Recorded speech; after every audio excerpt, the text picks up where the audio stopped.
భారత రాజ్యాంగం పైన ఉన్నటువంటి గౌరవంతో బాబాసాహెబ్ అంబేద్కర్ ని అవమానపరిచినటువంటి అమిత్ షా గారి రాజీనామా కోరటం అనేది మనందరి నైతిక ధర్మంగా ఈరోజు భావిస్తూ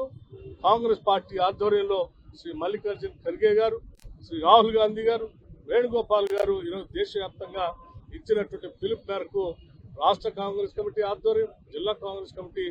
ఆధ్వర్యంలో ఈరోజు పెద్ద ఎత్తున నిరసన కార్యక్రమాన్ని చేపట్టమే కాకుండా ప్రభుత్వానికి కూడా ఈ నిరసన కార్యక్రమం ద్వారా మేము చెప్పాలనుకున్నటువంటి అంశాన్ని ఈరోజు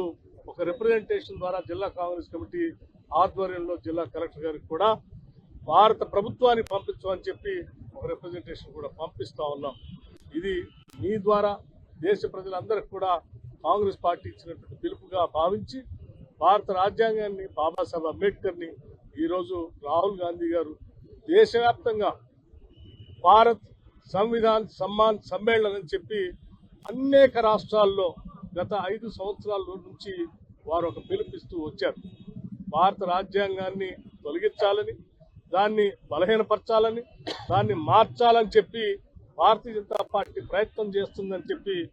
అనేక రాష్ట్రాల్లో వారు సమావేశాలు, సభలు పెట్టి చెప్పుకుంటూ వచ్చారు. వారు చెప్పిందే ఈరోజు నిజమైందన్నట్టుగా సాక్షాత్తు పార్లమెంట్లోనే అమిత్ షా గారు, అది కూడా హోంమంత్రి, భారత రాజ్యాంగాన్ని కాపాడవలసినటువంటి హోంమంత్రి ఆ రకంగా మాట్లాడటం నిజంగా ఈ దేశ ప్రజాస్వామ్యానికి ఒక పెద్ద ప్రమాదకరంగా మనం భావిస్తూ ప్రజాస్వామ్యాన్ని కాపాడుకునేటువంటి వాళ్ళందరూ కూడా దీంట్లో కలిసి రావాల్సిందిగా విజ్ఞప్తి చేస్తూ